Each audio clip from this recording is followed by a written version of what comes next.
Welcome to this story, one of the most unsettling cases ever noted in the Kentucky Appalachians.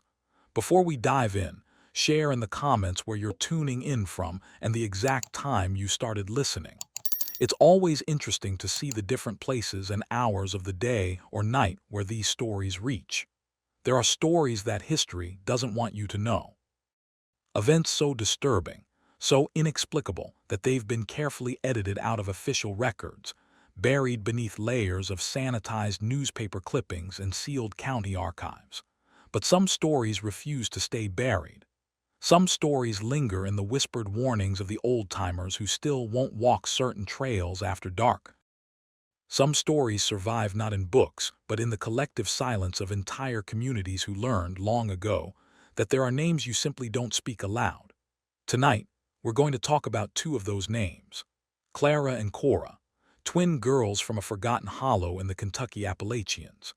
18 years old in the autumn of 1891, when something happened that would cause an entire settlement to dissolve, families to flee in the night, and records to be systematically destroyed. What you're about to hear comes from fragments, diary entries found in attic trunks, testimonies buried in church basements, oral histories passed down through generations who still fear the telling. This is the story of the twins too evil for history, and it begins on a night when the mountains went silent. October 14th, 1891. A cold snap had come early to the Kentucky mountains that year, the kind that makes the trees crack like rifle shots in the darkness and sends frost crawling across window panes in patterns that look almost deliberate. In a remote hollow whose name has been scrubbed from modern maps, settlers huddled close to their fires and tried not to think about the unnatural quiet that had settled over the valley, because the mountains are never truly silent. Anyone who spent time in Appalachia knows this. There's always something, the distant call of an owl, the rustling of deer through undergrowth, the wind moving through the pines like a living thing. But on this particular night, according to every surviving account, the sounds simply stopped. As if the land itself was holding its breath. Samuel Hutchins, a tobacco farmer whose journal somehow survived the purge that followed, wrote about it in shaking handwriting. The silence came down like a weight, he recorded, started just after sundown. First the birds stopped, then the insects. Even the creek quit its babbling. My wife clutched my arm and whispered that something was watching us. I told her she was being foolish, but God help me, I felt it too. That sensation of being observed by something that had no business looking at human folk. Other families reported the same phenomenon. The Caldwell family, the Pritchards, the Yanceys, all of them noted the oppressive silence in letters and diary entries from that period. But what makes their accounts truly unsettling is what they chose to include and what they desperately tried to avoid saying directly. Because in nearly every written record from that night there's a gap, a linguistic sidestep. They'll describe the silence, the cold, the fear, but when it comes to naming what they believed caused it, the words trail off into euphemisms.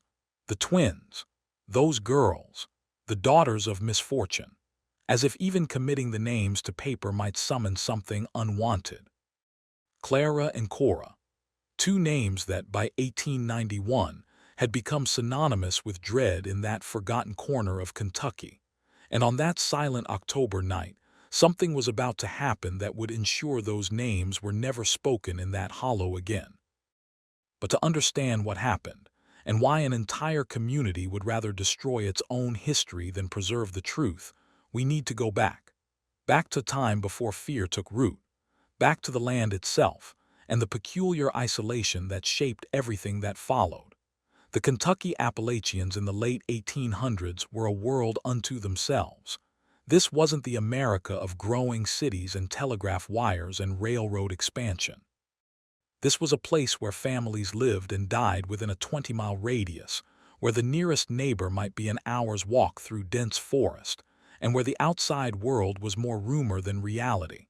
The mountains created natural barriers that kept communities small and insular. Hollers, narrow valleys carved between steep ridges, became self-contained universes. One family might farm the bottomland while another worked the slopes above, and between them existed an entire social structure built on generations of intermarriage, shared labor, and deep-rooted tradition. But isolation does something to communities. It amplifies everything. A minor disagreement becomes a blood feud that spans decades. A strange occurrence becomes an omen, and anything that deviates from the accepted norm becomes a source of profound unease. The people of this region were deeply superstitious, though they wouldn't have called it that. To them, these weren't superstitions. They were practical knowledge passed down through generations. You didn't whistle at night because it might call something to you. You never took the same path home that you took going out, lest something follow you back. You hung iron horseshoes above your door and buried salt at your threshold and paid careful attention to the behavior of animals, because animals knew things that people had forgotten. Folk magic was woven into daily life. Granny women who knew how to cure thrush and stop bleeding with whispered words. Men who could find water with a forked stick or predict weather by the feel of the air. There was a thin place in these mountains, the old-timers said, where the natural world and something else pressed close together. And smart folks learned to respect that boundary. The settlement where Clara and Cora were born sat deep in one of these forgotten hollers, accessible only by a rutted track that became impassable in winter. Census records from the period list it as Thornhollow, though that name appears inconsistently and may have been a designation assigned by distant county officials rather than what locals actually called it. Approximately 40 families lived in and around Thornhollow in the 1880s. They were predominantly of Scots-Irish descent, clannish and proud, making their living through subsistence farming, some timber work, and the occasional cash crop of tobacco or ginseng.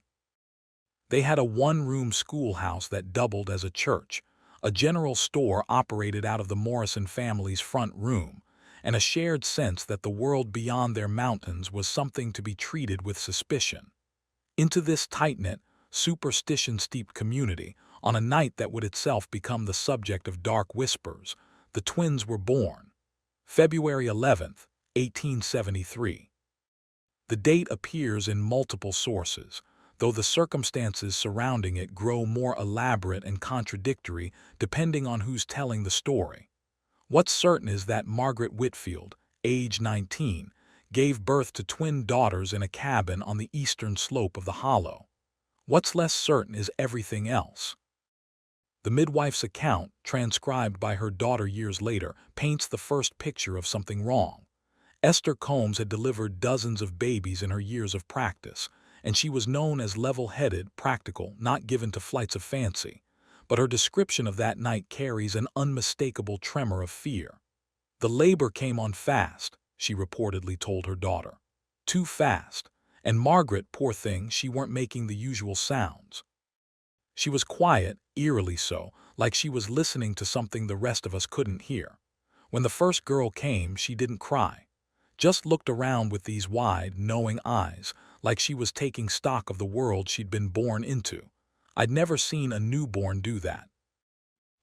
According to Esther, the second twin came shortly after, and she too emerged silent. They just looked at each other, the midwife said. 2 minutes old, and they locked eyes like they were having a conversation the rest of us weren't privy to. But it was what happened next that marked the birth as something more than unusual. As Esther cleaned the infants and Margaret rested, a wind came up, sudden and violent, tearing shingles from roofs across the hollow. The temperature plummeted, and in the morning when the men went to check their livestock, they found 3 cows dead in the Whitfield pasture, no mark on them, just dead where they stood. Now, we could explain this away. Storm systems in mountain regions can materialize with shocking speed. Livestock sometimes die unexpectedly. Disease, lightning strikes that leave minimal evidence, any number of natural causes. But to the people of Thornhollow, the timing was too precise to be coincidental. The twins arrived, and death followed in their wake. Margaret Whitfield herself seemed changed after the birth. Multiple sources describe her as having been a lively, cheerful young woman before, but afterward she became withdrawn, speaking little, spending long hours staring at her daughters with an expression witnesses struggled to define. Was it fear? awe, resignation. Her husband, Thomas Whitfield, tried to dismiss the talk. He was a stoic man, practical, determined not to let superstition poison his family. But even he couldn't ignore the way the twins developed. They hit every milestone earlier than expected, rolling over, sitting up, forming sounds that approximated words far sooner than seemed natural. And they did everything in perfect synchronization, as if they shared a single mind distributed across two bodies. They moved like mirror images, recalled Sarah Pritchard, who lived near the Whitfields. When one reached for something, the other would reach at the exact same moment. When one laughed, and they didn't laugh often, the other would join in at precisely the same instant. It was like watching one person split into two bodies. Unsettling doesn't begin to cover it. By the time Clara and Cora were 3 years old, the other children in the hollow had learned to avoid them. Not because the twins were cruel or aggressive, but because they were other. They spoke in half-sentences that only made sense to each other. They seemed to communicate without words, responding to each other's unspoken thoughts. And when they played, it was always together, always choreographed with eerie precision, always in places other children instinctively avoided, near the old well that had gone dry and supposedly bottomless, or in the section of woods where the trees grew twisted and nothing sang. The parents of Thornhollow began quietly steering their children away from the Whitfield girls. Nothing was said directly. That would have been rude, would have violated the mountain code of neighborliness. But the message was clear. Clara and Cora were marked, different. And in a community where survival depended on cohesion and trust, difference was dangerous. By the time the twins were 5 years old, they had no friends.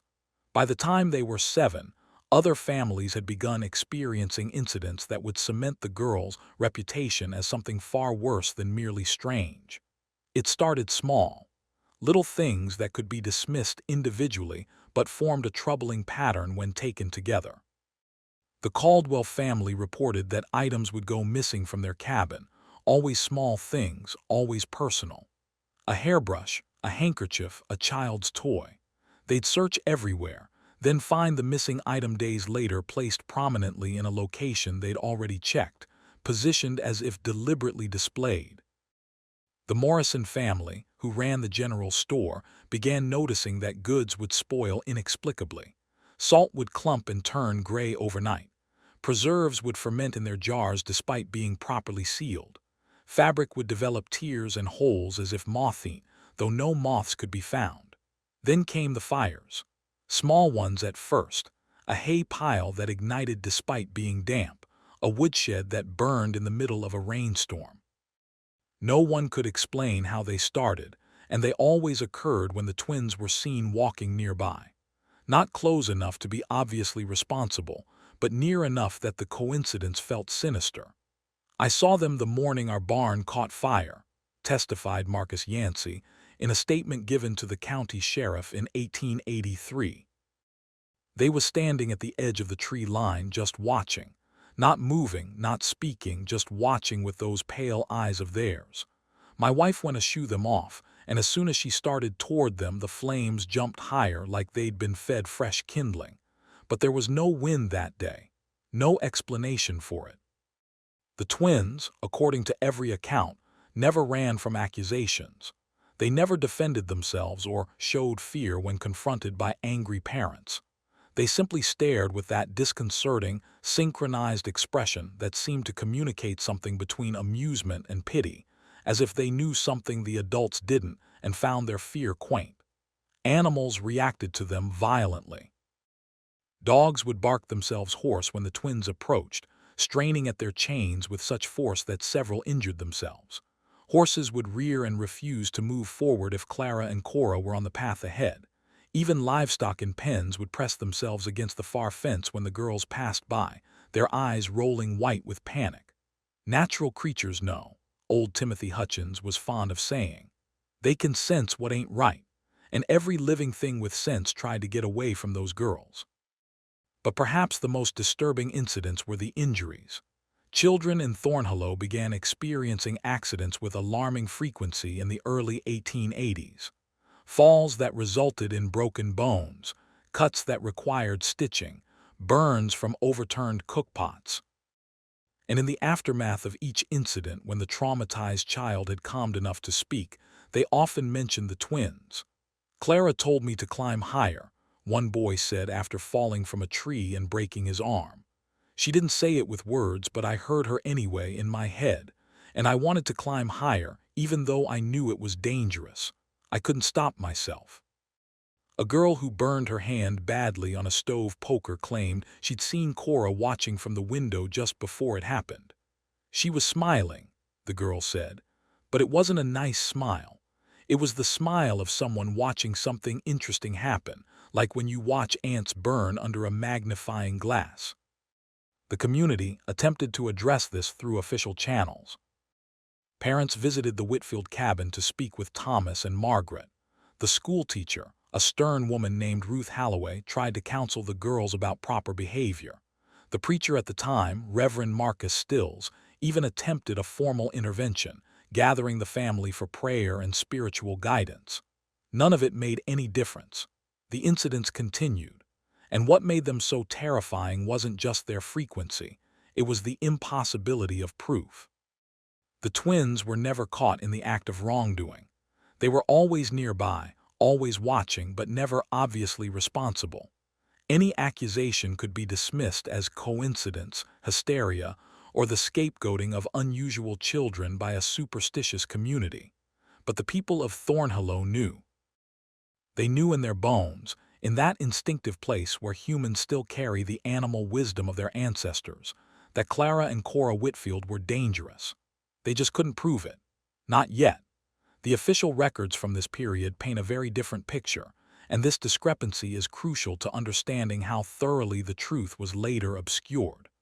School attendance logs show Clara and Cora as regular students who completed their lessons satisfactorily.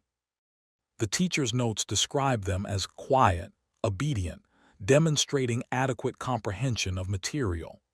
Church records list them as having been baptized at age 8, confirmed at age 12, regular attendees at Sunday services.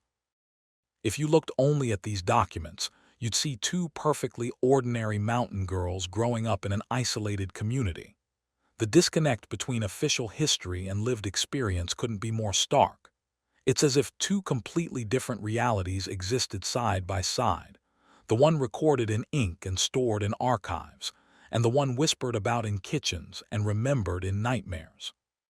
This dual narrative would continue throughout the twins' lives, and it's one of the reasons their story is so difficult to piece together today. What really happened in Thornhollow? Were Clara and Cora genuinely malevolent, capable of things that defied natural explanation? Or were they simply strange, introverted girls who became scapegoats for a community's fears, and a convenient explanation for the random tragedies that occur in any isolated hardscrabble settlement? The answer, as we'll see, may be far more complicated and far more disturbing than either explanation alone can account for. The summer of 1883 brought the first incident that couldn't be explained away, couldn't be dismissed as accident or coincidence or the paranoid imaginings of superstitious mountain folk. It was the moment that fear crystallized into something darker, something that would fundamentally alter how the community dealt with the twins. It happened at Blackwater Creek, a shallow stream that ran through the hollow and served as a gathering place for the settlement's young people, especially in the heat of summer. On a humid July afternoon, a group of teenagers had gone down to the creek to cool off and escape their chores. Among them were the Pritchard boys, Daniel and Samuel, both in their mid-teens and known as level-headed, reliable young men. Also present were Emma Caldwell, Ruth Morrison, and 3 other young people whose names have been lost to history. What happened next is recorded in multiple testimonies, given both to community elders and, later, to a county official whose report somehow survived in a private collection despite the later purge of records. The group was wading in the creek, talking and laughing when they noticed the twins. Clara and Cora were upstream, standing in water up to their knees, facing each other with their hands clasped together. They were making sounds, not quite words, not quite singing, but something rhythmic and unsettling that carried clearly across the water despite the noise of the current. At first, we thought they were just playing some game, Daniel Pritchard testified. We started to leave. Nobody wanted to be around them. But then we saw what was happening in the water. According to all witnesses, the creek began to behave impossibly. The water around the twins started moving in a circle, despite the natural downstream flow. Small objects, pebbles, leaves, sticks, rose to the surface and began spinning in the current faster and faster, creating a visible vortex between the two girls. That's when we saw the shapes, Samuel Pritchard stated. Under the water behind them. At first I thought they were just fish or shadows from the trees, but they were too large and they moved wrong. They moved like they had purpose, like they were circling the twins the same way the water was circling. Emma Caldwell's account is more visceral, more frightened. They weren't shapes, she insisted. They were figures, human-shaped but wrong, too tall and too thin, and they were reaching up through the water toward the girls. And Clara and Cora, they weren't afraid. They were welcoming them, calling to them with those awful sounds they were making. The teenagers fled, but not before Daniel Pritchard made the mistake of shouting at the twins to stop, to ask them what they were doing. According to his testimony, both girls turned to look at him simultaneously, with identical expressions of cold fury. And in that moment, he felt something push against his mind. That's how he described it, a pushing sensation, like fingers pressing against the inside of his skull. He woke up 3 hours later, lying on the bank of the creek with no memory of how he got there. The other witnesses said he'd simply stopped running, turned around, and walked back toward the water as if in a trance. They'd had to physically drag him away, and he'd fought them with surprising strength, all while his eyes remained unfocused and empty. By the time they got him home and he regained his senses, Daniel Pritchard had a splitting headache that would last for days and a terror of water that would persist for the rest of his life. But worse than that was what he said when he finally spoke about what happened during those missing hours. "I was in the water," he said, "but I wasn't drowning. I was breathing it like it was air, and I could see them, the things beneath the surface. They were showing me things, terrible things, and Clara and Cora were with me, holding my hands, making me watch. I don't remember what I saw. I think part of me has blocked it out, but I know it was wrong. I know it was knowledge humans aren't meant to have." The community's response to the creek incident was swift and decisive. A gathering of family heads was convened at the church. The twins' father, Thomas Whitfield, was called to account for his daughter's behavior.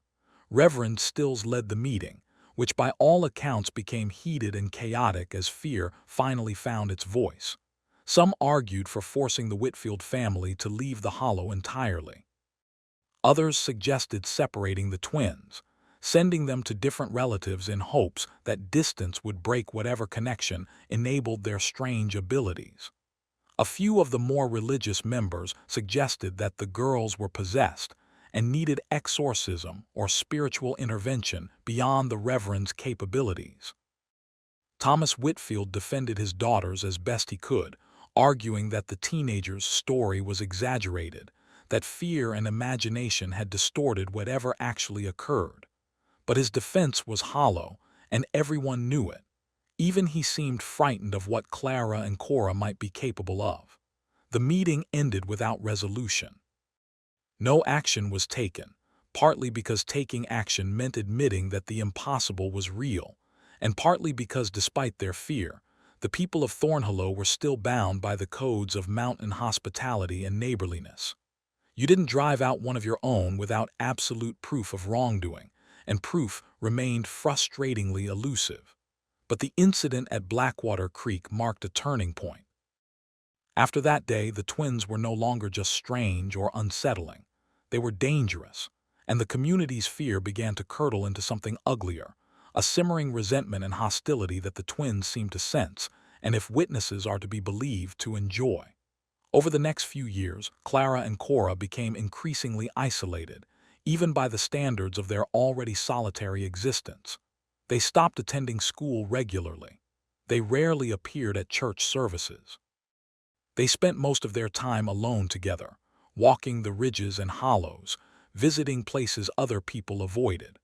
And as they grew from children into young women, the unsettling qualities that had marked them from birth seemed to intensify rather than fade. By 1890, when the twins were 17, they had become local bogeymen. Parents threatened misbehaving children with them. "You keep acting up and the Whitfield twins will come for you in the night." People began attributing every misfortune, every unexplained event to Clara and Cora's influence. A crop failure. The twins must have cursed it. A sudden illness. They must have sent it. A run of bad luck. The work of the Whitfield girls. Some of these accusations were surely exaggerations, the product of hysteria and the human need to assign blame to life's random cruelties. But some of them, according to testimony from multiple sources, couldn't be so easily dismissed. And as the twins approached their 18th birthday, a new figure entered the story. A man who would become obsessed with uncovering the truth about Clara and Cora, regardless of the cost to his own sanity. Reverend Amos Tolliver arrived in Thornhollow in the spring of 1890, replacing the aging Reverend Stills, who had retired to live with family in the lowlands. Tolliver was younger than his predecessor, not yet 40, educated at a seminary in Virginia, and possessed of a fierce religious conviction that brooked no compromise with sin or darkness.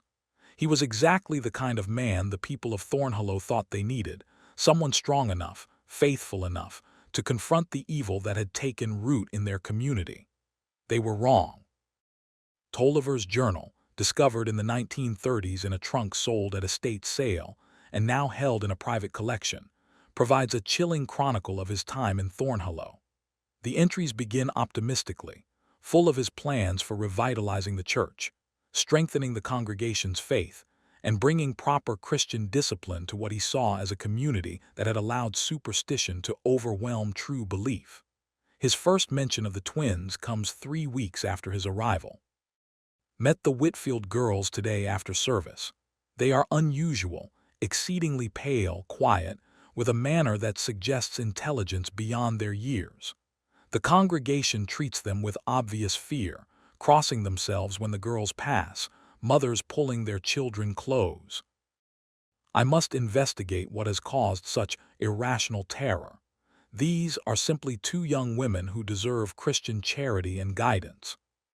Tolliver's early entries reflect a determination to be rational, to not be swept up in what he viewed as the ignorant superstitions of isolated mountain folk.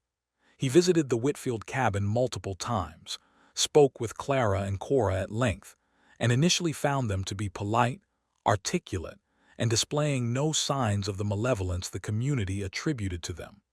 But his tone begins to shift by midsummer. "There is something in the way they speak that disturbs me, though I cannot quite articulate why. They answer questions precisely but reveal nothing of themselves. They seem to be performing humanity rather than genuinely experiencing it.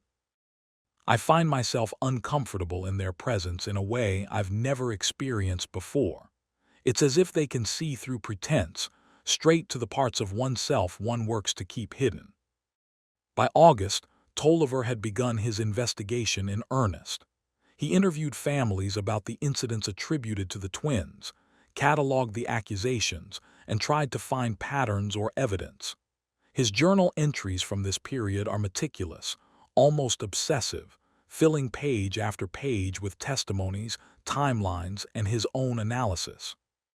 What emerges from these entries is a portrait of a man increasingly convinced that something genuinely wrong was occurring, but unable to classify it within his understanding of the world. He wanted to believe in rational explanations, coincidence, hysteria, the scapegoating of unusual young women. But the sheer volume of consistent testimony from unrelated sources began to erode his skepticism. Then came the incident that shattered his rationalist stance completely. On September 15, 1890, Tolliver conducted a service that, by his own account, went terribly wrong. The twins attended, which was unusual. They'd been largely absent from church for months. They sat in their customary pew at the back, silent and still as always. Tolliver chose to preach about the casting out of demons, about Christ's power over darkness. He admits in his journal that he chose this topic deliberately, wanting to observe the twins' reaction. "The moment I began speaking about demons," he wrote, "I felt the atmosphere in the church change. It grew cold, actually, physically cold enough that I could see my breath. The congregation felt it too. People were looking around, confused and frightened. But the twins simply sat there, staring at me with those colorless eyes, and I swear before God they were smiling." According to Tolliver and multiple witnesses, the service descended into chaos. 3 members of the congregation began screaming simultaneously, describing visions of terrible things, faces in the walls, shapes moving in the shadows, a sense of overwhelming dread that pressed down on everyone present. 2 people collapsed. A child began speaking in a voice that wasn't their own, reciting phrases in what Tolliver believed was Latin, though the child had never been taught the language. "And through it all," Tolliver wrote, "Clara and Cora sat motionless in their pew, watching me with that same small smile, and I knew, God help me, I knew with absolute certainty that they were causing it, that they were demonstrating their power, showing me what they could do, daring me to challenge them." The service ended abruptly. The congregation fled, and Tolliver was left alone in the church with the twins, who approached him slowly, still wearing those identical, knowing smiles. What happened next is recorded in Tolliver's journal in handwriting that becomes increasingly erratic across the page. "They spoke to me. Not with voices, but directly into my mind, the way one hears one's own thoughts. They told me things about myself, about choices I'd made, about sins I'd committed and never confessed. Things no one could know.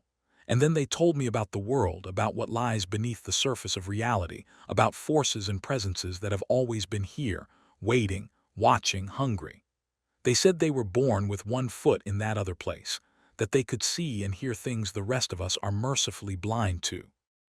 They said they were trying to open a door, and when I asked why, they said, because what's coming is already on its way, and we want to be on the winning side."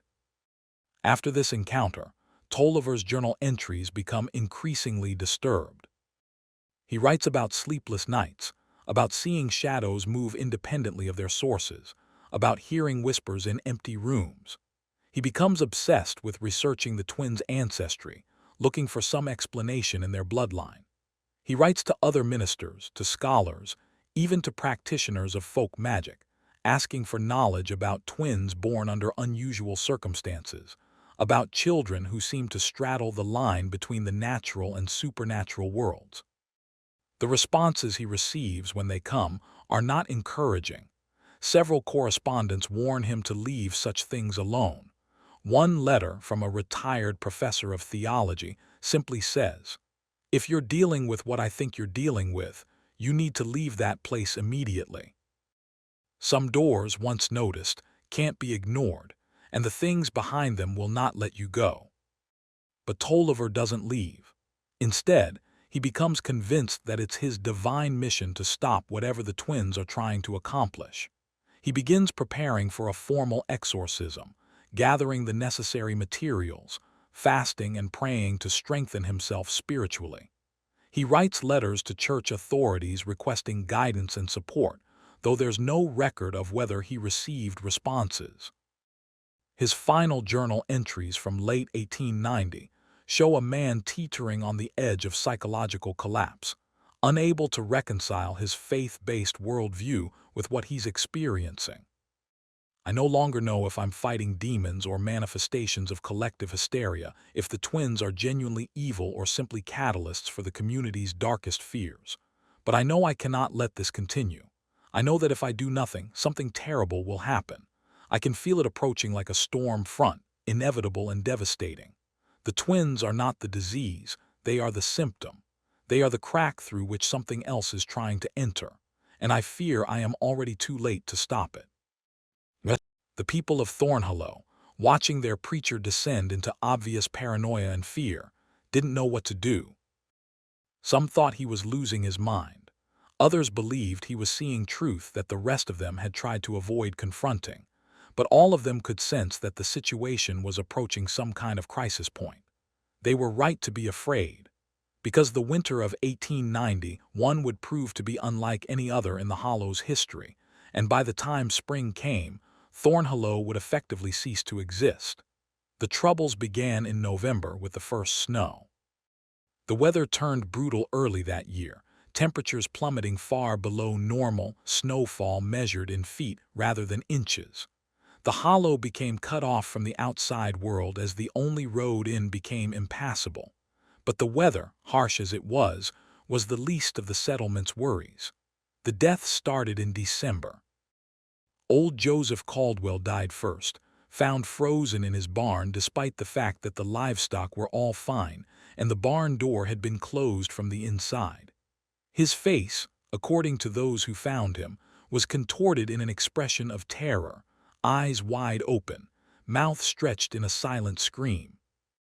The doctor who examined the body, a traveling physician who'd been trapped in the Hollow by the weather, could find no medical cause of death beyond exposure, though he couldn't explain how a man could freeze to death in a closed barn while the animals around him survived. 2 weeks later, Martha Yancey died in her sleep. Her husband found her in the morning, cold and stiff, with that same expression of fear frozen on her face. Again, no clear cause of death could be determined. By mid-January, 4 more people had died under similar circumstances. All of them were found with expressions of horror, as if they'd seen something in their final moments that no human should witness. And all of them, according to witnesses, had one thing in common. They'd been among the most vocal critics of the Whitfield twins, the ones who'd pushed hardest for the family to be driven out of the Hollow. Reverend Tolliver, in what would be his final journal entry, wrote, "They're killing them. I don't know how, but I know it's them. The twins walk through the settlement every day now, always together, always silent, and wherever they go, death follows. People are terrified to sleep, afraid they'll be next. Some families have tried to leave despite the snow, preferring the risk of freezing on the mountain to staying here. This is judgment, I think. Not God's judgment, but something older and darker, and I fear I helped bring it about by challenging them." The strange deaths weren't the only phenomena the settlement experienced that winter. Multiple families reported seeing lights in the woods at night, not lanterns or fires, but cold, blue-white lights that moved with purpose, sometimes approaching cabins and hovering outside windows before retreating back into the trees. People reported hearing voices in the wind, speaking words in languages that hurt to hear. Children woke screaming from nightmares they couldn't remember, and adults found themselves sleepwalking, sometimes waking up outside in the snow with no memory of how they got there. And through it all, Clara and Cora moved like ghosts through the settlement, seemingly unaffected by the cold, by the fear, by the chaos they'd allegedly unleashed. They were seen everywhere and nowhere, always at the periphery of events, always watching with those pale, unreadable eyes. The community was fracturing under the pressure. Families that had lived as neighbors for generations turned on each other, accusations flying as people tried to make sense of the impossible. Some blamed the twins entirely. Others suggested that Reverend Tolliver's meddling had brought down a curse. A few whispered that the Hollow itself was cursed, that they were being punished for some collective sin or for staying in a place they should have abandoned long ago. By February, with the death toll at 9 and no end to the winter in sight, the community gathered for an emergency meeting at the church. Nearly every family sent representatives. The mood was desperate, panicked. Something had to be done. The question was what? The meeting lasted for hours, growing increasingly heated as exhaustion and fear stripped away civil pretense.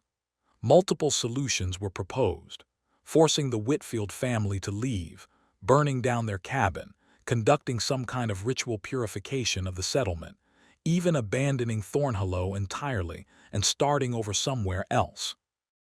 But it was Reverend Tolliver, gaunt and hollow-eyed from months of obsession and fear, who proposed the action that would ultimately be taken. He stood before the congregation and declared that Clara and Cora were not human in any meaningful sense, that they were doorways for something demonic, and that the only way to stop the deaths was to contain them, to prevent them from continuing whatever dark work they were engaged in. "We must perform a lock-in," he said, using the mountain term for an old practice, gathering people in a sacred space and sealing them in for a night of intensive prayer and spiritual warfare. "We bring the twins to the church, and we do not let them leave until either they are cleansed of whatever possesses them, or until God reveals what must be done. We pray through the night. We confront this evil directly in a space consecrated to holiness, and we trust that righteousness will prevail." It was a desperate plan, born of exhaustion and terror, and the human need to do something, anything, in the face of incomprehensible threat. And incredibly, the congregation agreed. What happened next remains, even today, the most disputed and disturbing chapter of this entire story. The night of February 28, 1891, the night that would later be known simply as the lock-in, began with a show of force that even in hindsight seems excessive and telling. 12 men, led by Reverend Tolliver, and including several of the settlement's most respected family heads, went to the Whitfield cabin just after sunset. They were armed with rifles, though later testimony suggests they had no intention of using them unless absolutely necessary. This wasn't a lynch mob, or so they told themselves. This was an intervention, a community taking action to protect itself. Thomas Whitfield met them at the door. According to Marcus Yancey's later testimony, Thomas looked like a man who'd been expecting this moment for years. He didn't argue. He didn't try to defend his daughters. He simply stepped aside and called for Clara and Cora to come out. The twins emerged wearing matching simple dresses, their hair braided identically, their faces expressionless. They looked at the assembled men with what several witnesses described as amusement, as if the entire situation was a performance they were watching with detached interest. "Will you come with us to the church?" Reverend Tolliver asked. "Will you submit to prayer and examination?" The twins looked at each other, one of their characteristic silent communications passing between them. Then Clara, or possibly Cora, witnesses could never reliably tell them apart, spoke. "We'll come," she said. "We've been waiting for this." The words sent a chill through the assembled men, but there was no turning back now. The twins walked calmly between their escorts as the group made its way through the settlement toward the church. It was a clear night, cold and still, with a nearly full moon turning the snow-covered hollow into a landscape of silver and shadow. People watched from their windows as the procession passed, some making signs against evil, others simply staring in silent fear. At the church, approximately 20 people had gathered: Reverend Tolliver, the men who'd fetched the twins, several women who'd volunteered to help with the prayer vigil, and a few young people including Daniel Pritchard, who'd never fully recovered from his experience at Blackwater Creek and was determined to see the twins confronted. The twins were brought into the church and seated in the front pew. Reverend Tolliver positioned himself at the pulpit. The doors were closed and barred from the inside, the lock-in part of the practice, ensuring no one could leave until the night's work was done. Oil lamps were lit, casting flickering shadows across the rough wooden walls, and the vigil began. What happened over the next several hours has been described by survivors, but their accounts are so contradictory and disturbing that piecing together a coherent narrative is nearly impossible. What follows is drawn from multiple testimonies, diary entries, and the few official documents that mention the incident at all. Tolliver began with prayer, calling on God to reveal truth and cast out any demonic presence. The twins sat quietly, apparently unmoved. Within the first hour, according to every witness, the atmosphere in the church began to change. The air grew thick, hard to breathe. The temperature fluctuated wildly, one moment stifling hot, the next freezing cold. The shadows cast by the lamps seemed to move independently, growing and shrinking in ways that had nothing to do with the movement of the flames. "It felt like the walls were closing in," testified Sarah Morrison. "Like the church itself was alive and angry with us for what we were doing." Tolliver pressed on, reading scripture, calling on the twins to confess whatever evil they'd aligned themselves with. And finally, Clara, or Cora, spoke, "You want to know what we are," she said, her voice carrying clearly through the church despite its softness. "You want to understand? Then we'll show you." What happened next is where the testimonies diverge most drastically. Some witnesses claim the twins stood and moved to the center of the church, where they began speaking in unison in a language no one recognized, a series of guttural sounds and liquid syllables that seemed to vibrate in the listeners' chests. Others say the girls remained seated, but that shapes began forming in the air around them, translucent, writhing forms that suggested bodies but possessed geometries that hurt to look at directly. Daniel Pritchard testified that he saw the twins' shadows detach from their bodies and begin moving around the church, growing larger, becoming solid. He claimed these shadows reached out and touched people, and those who were touched began screaming, describing visions of vast, dark spaces and things that dwelled there, ancient and hungry, and finally taking notice of the small spark of human consciousness that had drawn their attention. Ruth Halloway, the former schoolteacher, reported something different, that the twins simply sat and smiled while everyone else in the church began turning on each other, accusations and recriminations pouring out, decades of hidden resentments and sins suddenly vocalized, as if the twins had stripped away the polite facades everyone maintained and exposed the darkness that existed in every human heart. Reverend Tolliver's own account, reconstructed from notes found later, suggests that he alone confronted the twins directly, attempting to perform an exorcism. He claimed that when he touched holy water to Cora's forehead, she laughed, a sound he described as not human, not animal, but something else entirely, a laugh that came from somewhere deep and cold and entirely indifferent to human concepts of good and evil. What every witness agrees on is that the chaos escalated. People were screaming, crying, fighting. Several tried to break down the doors to escape, pounding on the wood and shrieking to be let out. The lamps were knocked over in the confusion, and somewhere in the darkness and madness, fire started. No one can say for certain how it began. Some blame the overturned lamps. Others swear the flames appeared spontaneously, erupting from the walls themselves. But within minutes, the church was burning, and the people inside were trapped by the very locks they put in place to keep the twins contained. The scene outside, according to those who witnessed it, was nightmarish. The entire settlement woke to the sound of screaming, and the sight of their church engulfed in flames. People ran from their homes to help, but the heat was too intense, the fire too advanced. They could only watch and listen to the terrible sounds coming from inside, screams, yes, but also that laughter, that inhuman sound multiple witnesses reported, audible even over the roar of the flames. Eventually, someone, accounts vary on who, managed to break down the door. A handful of people stumbled out, burned and coughing, their clothes smoldering. They collapsed in the snow, some of them babbling incoherently, others simply staring with empty, traumatized eyes. The church burned through the night.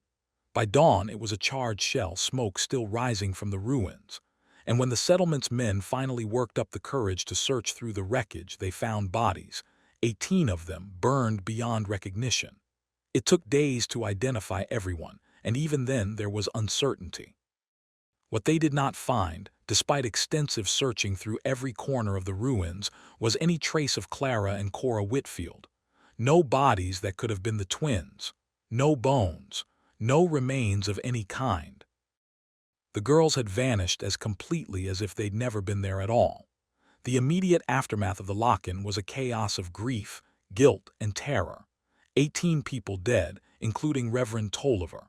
The church, the spiritual and social center of the community, destroyed. And the twins who'd been the cause of it all simply gone, their disappearance more disturbing than if their bodies had been found in the ruins. Survivors of the fire were in no state to provide clear accounts of what happened. Several remained catatonic for days, staring at nothing, responding to no stimulus. Others spoke of visions and experiences so disturbing that their families begged them to stop, fearing that voicing these things would somehow make them more real. Some survivors would never speak of that night at all, taking their experiences to the grave decades later. The few coherent accounts that emerged shared certain elements: the sense that the twins had orchestrated everything, that the deaths were deliberate, that whatever Clara and Cora actually were, they'd used the lock-in not to be cleansed or stopped, but to accomplish something, though what that something was remained terrifyingly unclear. Thomas and Margaret Whitfield, the twins' parents, left Thornhollow within days of the fire. Where they went is uncertain. The historical record loses track of them entirely after 1891. Some sources claim they moved west, assumed new names, and tried to forget they'd ever had daughters. Others suggest something darker, that they didn't leave voluntarily, that they too vanished, perhaps reclaimed by whatever had birthed their unusual offspring. The settlement itself began to dissolve almost immediately. Several families packed up and left before the ashes of the church had cooled, willing to risk the late winter weather rather than spend another night in the hollow. By spring, more than half the population had departed. By the following year, only a handful of stubborn or destitute families remained, and they lived in a state of constant unease, jumping at shadows, avoiding the ruins of the church as if it remained cursed ground. The county government, such as it was in that remote region, dispatched an investigator to look into the mass deaths. His report, discovered in a courthouse basement in the 1940s, is a masterpiece of bureaucratic understatement. He attributes the fire to accidental causes stemming from a religious gathering, and notes some evidence of community hysteria and possible mass delusion regarding local residents. The report recommends no further action and suggests the settlement be allowed to dissolve naturally, which is precisely what happened. But more interesting than the official report are the notes this investigator made in his personal journal, which was sold with his estate and ended up in a university archive. In these private writings, he's far more candid. The people I interviewed were terrified beyond reason. They spoke of things I cannot include in my official report: manifestations, supernatural events, twin girls who they believe were agents of some demonic force. I'm a rational man. I don't believe in such things, but I've also never seen an entire community share such consistent, vivid delusions. And I'll confess, when I walked through that hollow, particularly near where the church once stood, I felt something, a wrongness, an oppression, as if the very air was tainted. I recommend it against rebuilding, not just because the population is leaving, but because I genuinely believe that place should be abandoned. Some locations are simply bad, and whatever made that hollow bad, I don't think it left when the people did. In the years following 1891, records relating to Thornhollow were systematically buried or destroyed. Census records went missing. County maps were redrawn without the settlement's location. Church documents vanished from archives. It's impossible to say whether this was a coordinated cover-up or simply the natural result of people wanting to forget something too disturbing to remember. But the effect was the same. Within a generation, Thornhollow had been erased from official history. The families who'd lived there scattered across Kentucky and beyond, and they carried with them an unspoken agreement. They would not speak of the twins, would not tell the story, would not keep the memory alive. When children asked questions, they were told that some things were better left buried.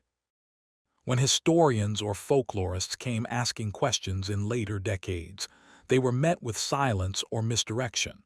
My grandmother was from that place, one descendant told an interviewer in the 1960s.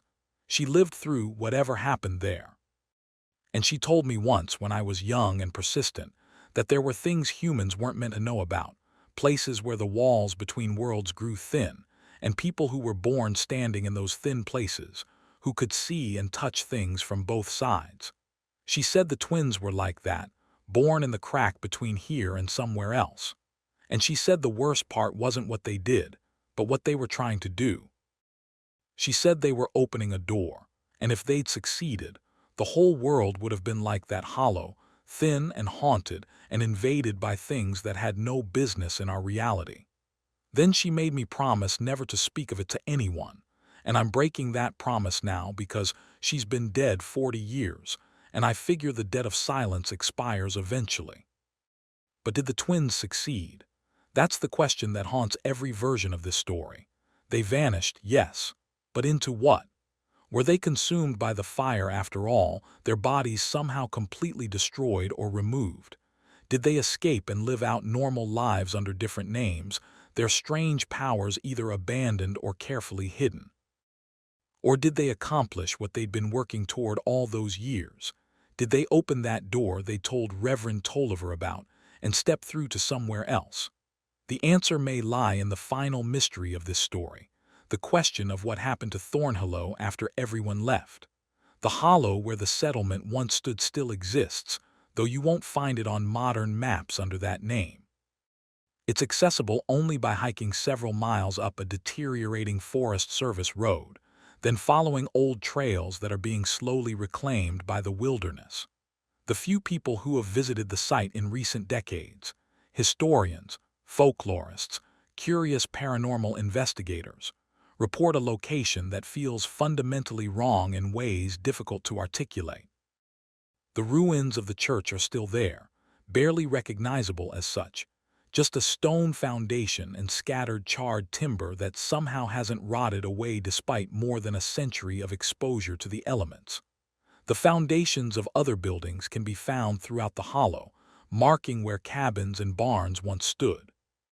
And in a neglected clearing on the eastern slope, there's a small cemetery with weathered headstones, most illegible, marking the graves of people who lived and died in Thornhollow before the terrible winter of 1891.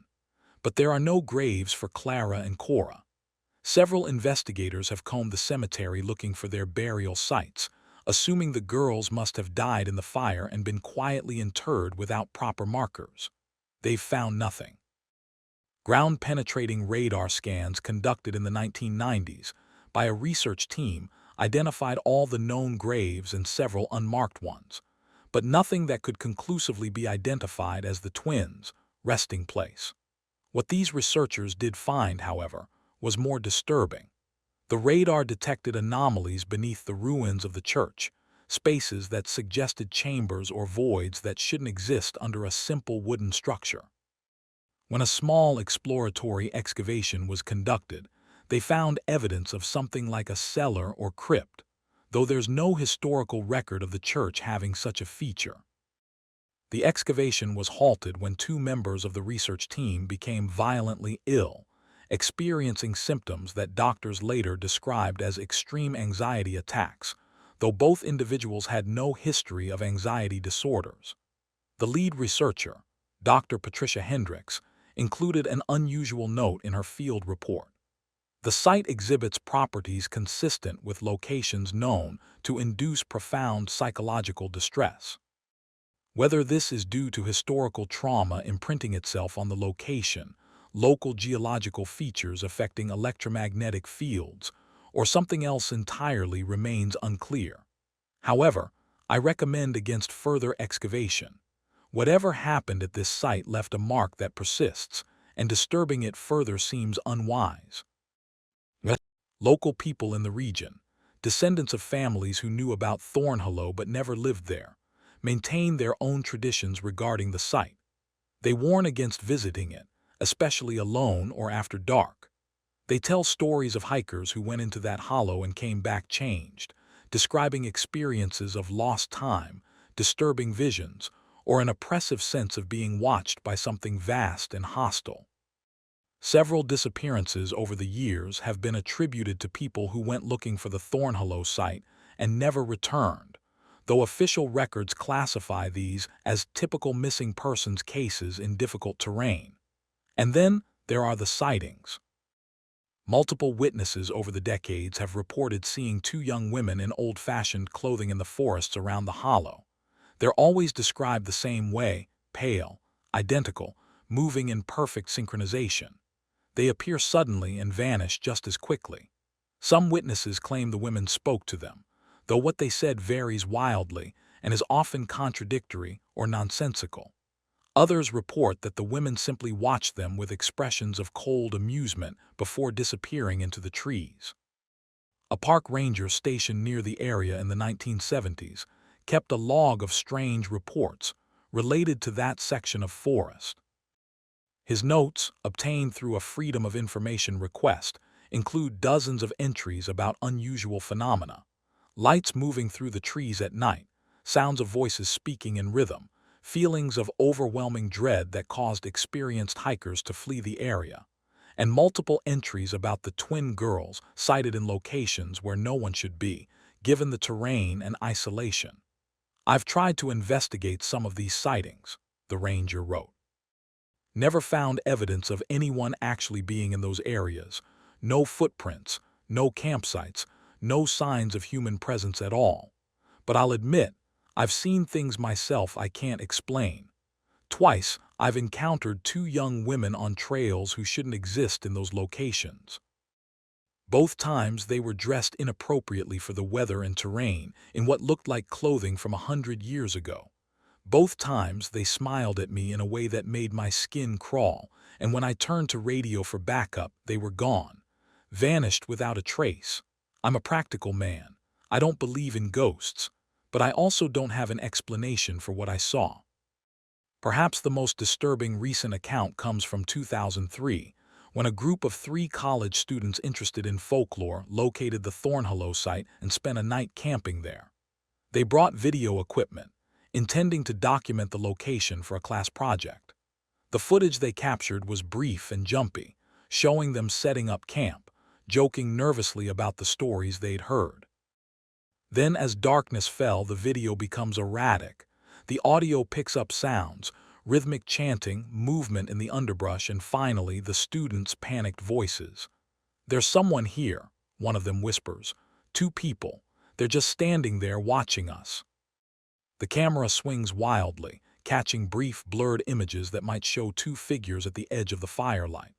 The students are clearly terrified, packing up their gear and preparing to leave. Then there's a moment where the camera focuses, and for just a second, 2 faces are clearly visible, young, pale, identical, smiling. And then the recording cuts out. The students fled the site in panic, leaving behind most of their equipment. They refused to return, even in daylight, to retrieve it. When asked what happened, they could only say that they'd been confronted by something that looked human but wasn't, something that knew them, knew things about them that no stranger should know, and that had invited them to stay, to learn, to become part of something older and stranger than the normal world. The footage was analyzed by several experts. No evidence of hoaxing or manipulation was found. The faces in that brief clear shot were examined and compared with the only known photograph of Clara and Cora Whitfield, a damaged daguerreotype from the 1880s found in a family collection. The resemblance is striking, though experts caution that period clothing and similar styling could create false matches. So what do we make of all this? How do we reconcile historical events, testimony from credible witnesses, physical evidence of a settlement that destroyed itself, and persistent reports of phenomena that defy rational explanation? The truth about Clara and Cora Whitfield may be something we're simply not equipped to understand. Every framework we try to apply to their story falls short. If we approach it skeptically, we can explain away individual incidents, superstition, coincidence, mass hysteria, the scapegoating of unusual young women by an isolated community living in fear and ignorance. But the totality of the evidence resists this interpretation. Too many witnesses, too many consistent details, too many phenomena that continue to be reported more than a century after the twins vanished. If we approach it from a believer's perspective, we run into different problems. What exactly were Clara and Cora? Witches? Demons? Something else entirely? The twins themselves, according to what they allegedly told Reverend Tolliver, claimed to be born with an ability to perceive and interact with realities beyond normal human experience. They suggested they were trying to open a door between worlds, implying they saw themselves as agents or facilitators of something larger rather than supernatural beings themselves. This interpretation, that the twins were human but fundamentally altered, born in one of those thin places where the boundaries between realities are permeable, actually fits the evidence better than either pure skepticism or simple demonology. It would explain their apparent abilities, their strange behavior, and their ultimate fate. They weren't possessed by evil. They were conduits for something other, something that exists alongside our reality but rarely intersects with it. And perhaps, on that final night in the burning church, they completed their work and crossed fully into that other place, leaving behind only the mystery of their existence. But that raises an even more disturbing possibility. If they did open a door, even partially, if they succeeded in thinning the boundary between worlds in that Kentucky hollow, what came through? What lingers there now? And are the continued sightings and phenomena evidence that the door was never fully closed? Some folklorists who have studied the case suggest that Clara and Cora were victims as much as villains. Born different, born marked, they were feared and isolated from earliest childhood. The community's fear and hostility may have pushed them toward the very darkness everyone feared they represented. Had they been accepted, understood, given support rather than suspicion, might their abilities have developed differently? Might they have become healers or seers rather than agents of terror? We'll never know. What we do know is that in 1891, something happened in a small Appalachian settlement that was so disturbing it caused that settlement to self-destruct and its history to be deliberately erased. We know that two young women named Clara and Cora were at the center of those events, and that they vanished without trace. We know that the location where these events occurred is still, more than 130 years later, considered dangerous and wrong by people who have experienced it. And we know that some stories don't have neat endings. Some mysteries persist because they're meant to. Some questions go unanswered because the answers would force us to acknowledge that the world is stranger, darker, and more permeable than we want to believe. The twins too evil for history. That's how locals still refer to Clara and Cora, in the rare instances when they speak of them at all. But perhaps they weren't too evil. Perhaps they were simply too connected to aspects of reality that human civilization has spent millennia trying to wall off and deny. Perhaps they were a glimpse behind the curtain we've carefully constructed between ourselves and the vast, incomprehensible cosmos we actually inhabit. In the end, the story of Clara and Cora Whitfield is less about two strange girls in 1891 Kentucky and more about the limits of human understanding. It's about the places where our rational, ordered worldview breaks down. It's about the persistence of the unexplainable, even in an age where we believe everything can be measured, categorized, and understood. The hollow where Thornhollow once stood is still there, waiting in the mountains. The ruins of the church still mark the spot where 18 people died and 2 girls vanished. And according to those who have been there, who have felt the wrongness of that place, something still lingers, something that watches, something that remembers. Whether that something is the echo of historical trauma, a genuine thinning of reality, or the presence of Clara and Cora themselves, still there in some form, still standing in that doorway between worlds, remains a question each person must answer for themselves. But on quiet nights in the Kentucky mountains, when the fog rolls through the hollows and the darkness between the trees seems deeper than it should, the old-timers still tell their children and grandchildren, don't go near the old Thornhollow site. Don't speak the twins' names 3 times.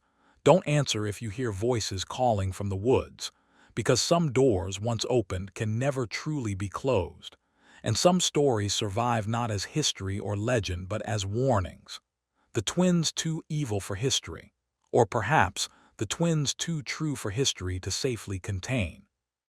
Either way, their story persists, whispered in the darkness, a reminder that there are places in this world where the ordinary rules don't apply, where things that shouldn't exist nevertheless endure, and where the line between history and nightmare becomes impossible to distinguish. And if you ever find yourself in the mountains of eastern Kentucky, in a forgotten hollow where the trees grow wrong and the silence feels like a living presence, you might want to remember Clara and Cora. Remember what they were. Remember what they might still be. And whatever you do, if you see 2 pale young women watching you from the shadows, identical and smiling, don't stop to say hello. Some invitations are better left declined. Some mysteries are better left unsolved. And some stories, no matter how disturbing, serve a purpose by reminding us that we don't know everything, can't explain everything, and shouldn't assume that reality ends where our understanding does. The twins too evil for history, too strange for memory, too real to forget. Their story ends here, but their presence, whatever and wherever that might be, continues, woven into the fabric of a place that refuses to forget what happened within its boundaries more than a century ago. This has been the story of Clara and Cora Whitfield. May they rest, wherever they are, and may we never fully understand what they truly were.